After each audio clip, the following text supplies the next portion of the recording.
Siri afere. Oli mutambuzi. Tatere equipment yokalubirangawo equipment abanda mukalubanga. Yo.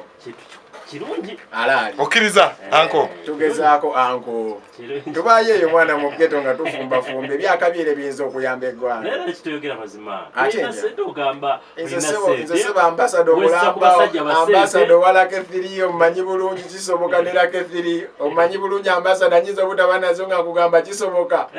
Ofuka boss no jokes nawe tomanya funezo like 3 numbers zomanyi leka wespresso malo kuwe siteke kuva ku 10 paka ku 5 ku mukaga noti osindike enter mobile money pin yakuba wagulu mubire ngalo yakuba kalanga ako abatamanyika akantu kala 3 yayimba akantu ako yuno mukwa mu studio ya Feza 90.8 Metro FM kuzula batane bakakuwa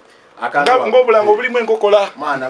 n'okwawula in fact si nkokola watokiriza kwawula yimba bakayita kisoboka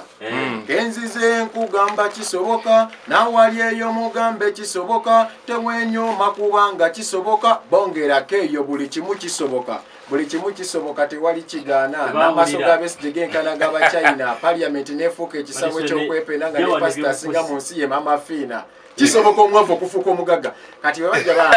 bali banonya theme yawe yali kisoboka fresh mazike yafuuse omugaga yafuuse kubyo kitegedde nsajja yavude mu cutekisi kati muki mubali okitegeera maani ne bajja ne basampa omukisa nange ne salawera akabakolera akalango kaabwe kubeera bezoganyamu bakudipana bazoganyamu era nga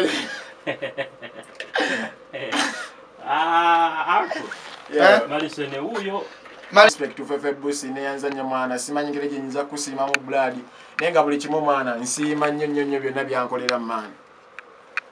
So oli under Fefe Busi FBM sijja kugamba nti ndi under FBM kubanga siri musayininge naye Jesse eringa chaliwanga nyambako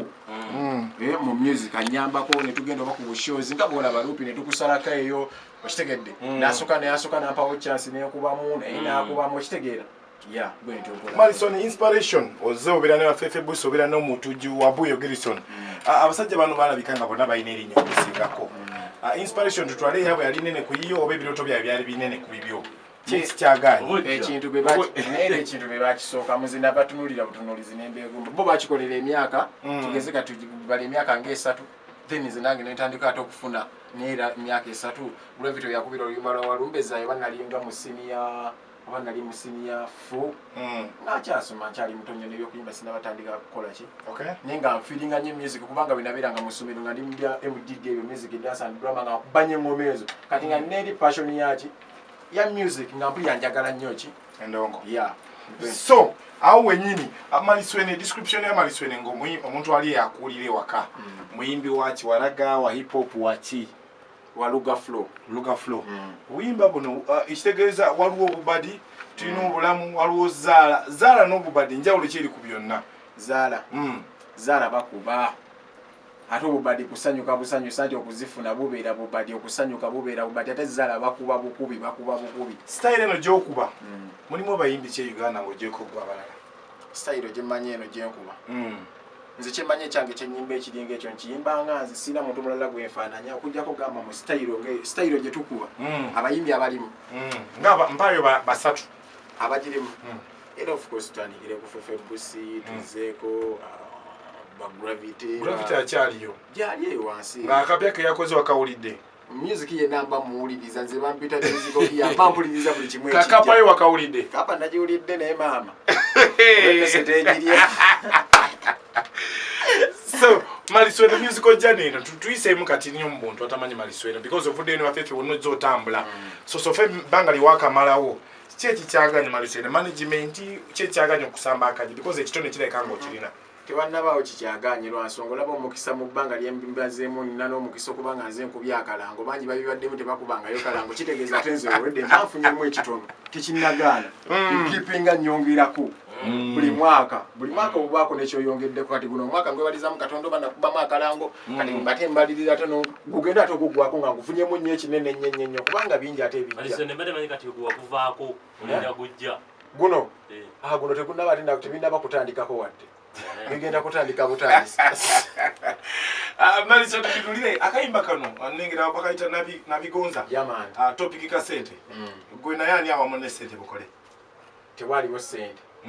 yali vibe bambi ya kesamu ku mapesa nga bwe tubeera awo tuba tutudde awo ku studio tunyumyanyumyamu kesamu amanyi kesamu wa vibe si wakujjamba oba omuwadde sente mbwazanyirewo amalagenda ku luwombo lw'ebisabala abeera awo mu vibe n'abeera ng'ali awo n'agamba tuyingireyo era bwe yagamba nga tukola ki tukiyingira ntandika okuwuuna mpuunawuunako kamombe n'agamba lwaki tukola ki tetugikuba kesamu n'agamba musolo dukola ababiri biki netugamba tutyuneka tugikole so Malisweni omuntu akutunuulira atunulira Malisweni omuntu alabika okuba nti